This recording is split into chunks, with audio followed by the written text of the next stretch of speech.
What up, everybody? Akasan here, ready to check out Jurassic World. Get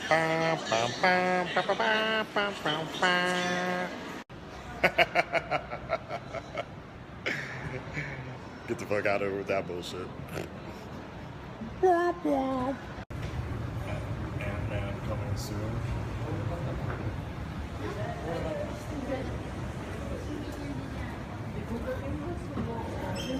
Another whack-ass movie next to another whack-ass movie.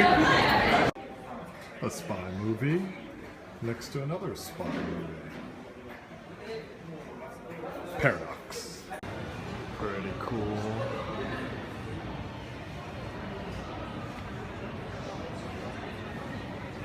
This bullshit fucking movie. On a side note, he really does look like Prince. Vroom, vroom, I'm so cool with my Reactors behind me. I'm a trainer. Alright, what's up, guys? I got out of this movie theater and let me just tell you my review. I'll try and get into a better light when I have a chance. Jurassic World, the lost plot or something, right? It was okay. I mean, if you're going to see, I think everybody in the world except Japan has probably seen this movie who was interested in it.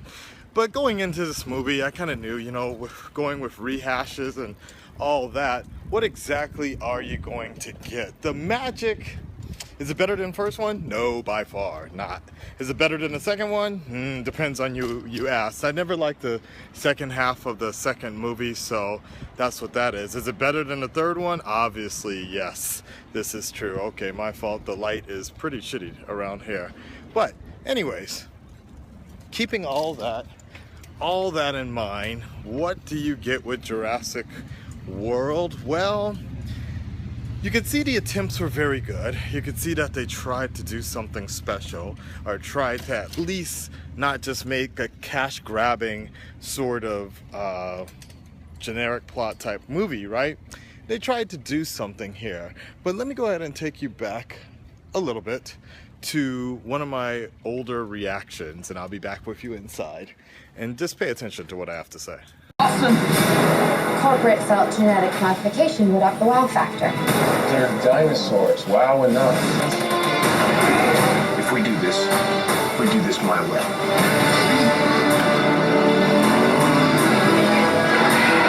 We got eyes on target. Light it up!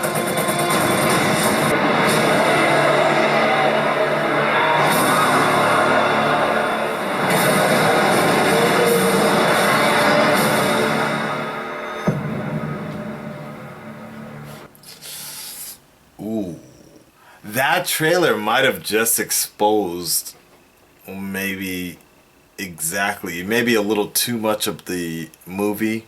There's nothing gonna be like innovative or magical about this movie. It's gonna be like a generic. It looks like the main plot is this genetically modified dinosaur escapes, and the main thing is gonna be them containing it. Ooh, shit. And so here we are down the line, about 4 months down the line here. April, May, June, July, August, 4 months down the line, and everything I said pretty much holds up to what happened. The expectation was exactly met in terms of they gave too much away in the plot, in the trailer. They shouldn't have. They showed me what the Omnisaurus Rex looks like, right? It was pretty much exactly what I thought it was going to be. And I guess that's not exactly a bad thing. It just wasn't really impressive either, or innovative or anything, right? And I mean, that's kind of just the way maybe it's always going to be. I was thinking about this as I was talking to one of my friends on Facebook, is the fact that I loved reading The Lost World, the book. I actually read the books, Jurassic Park and Lost World, and I loved the book. And one of the Jurassic World, the franchise, was probably the first experiences I had as a kid in terms of realizing what you sometimes read in the book doesn't always come out as good in a movie. And then on top of that, just that everything is a money game. And Lost World was really like this wake up call for me as a kid watching movies. Like, the fuck is this sponsorship bullshit? Like, with logos, Burger King, Coke advertisements, hardware advertisements, everything blatantly placed in the Lost World. And I kind of felt the same way about Jurassic World, but it was kind of okay in a sense because it was a theme park. So it was like, okay, yeah, go ahead and throw the Starbucks in there and all that. But like I'm saying, maybe it has something to do with just the constantly doing reactions, and you start to see these plot devices. It's very interesting. Even the woman, like in this trailer, you see a woman getting picked up by maybe they were pterodactyls or whatever, the flying dinosaurs. You knew it was the assistant. It was like, I was like, okay, she's wearing the same clothing as the woman I saw get picked up in the trailer. It's like, okay, well, she's not gonna last. Like, that won't be any surprise there. And there's something I wanted to mention about Jurassic World, and the fact that, I don't know if it was just a script, but there was only like 2 interesting characters in that, this actual plot compared to the original story that actually had some pretty iconic characters, Ian and Dr. Grant and just Samuel Jackson, and it just looked like they were trying to do something with these characters, but none of them actually stuck as favorable characters. Even the relationship that they were having with the siblings didn't really seem so natural or that interesting, right? I am kind of paraphrasing something I read from the critique of Attack on Titan, the live action movie, where he just said the characters were so boring they couldn't wait for the Titans to come and eat them all so the movie would end. And that's kind of the way I felt sometimes watching this movie. I mean, Chris Pratt played a very interesting character, but it's so close to his Star-Lord character. Sometimes I felt I was in a different movie, or I felt like I was just in another a poor Marvel movie. Sometimes the forced relationship they tried to make with him, and I guess she was the daughter. They never really explained it too much, but I guess she's the great granddaughter or the granddaughter of Doctor Hammond, like that. And I felt, if anything, that's kind of where the boat was missed. Like, all plot points and strange twists with engine and things like that. I felt like, if anything, what they missed the most was the fact that the magic of Jurassic Park, Jurassic World, they could have really focused on more and shown how special Jurassic World has come from the original park.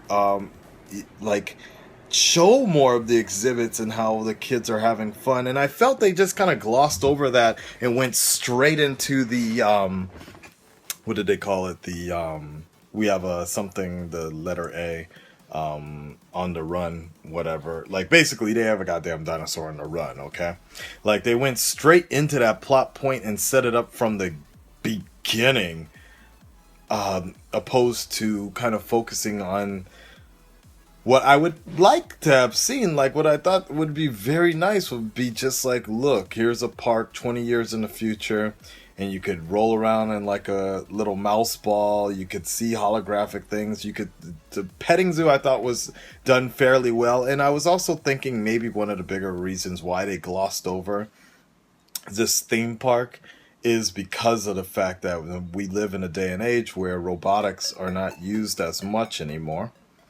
And it's just a lot cheaper to have things done on CG. But the thing about using CGI and such is the fact that you can only show CGI in quick burst, or it starts to look like shit. Or like the extension of disbelief is really put to a strain there. So maybe that's what happened. Maybe that's why they really couldn't do it that same way. And it's I just came back from a water park about 2 weeks ago, and all that was in my mind was Jurassic World, and how interesting the feeling is being in that water tank and you seeing like a giant whale come up and splash you.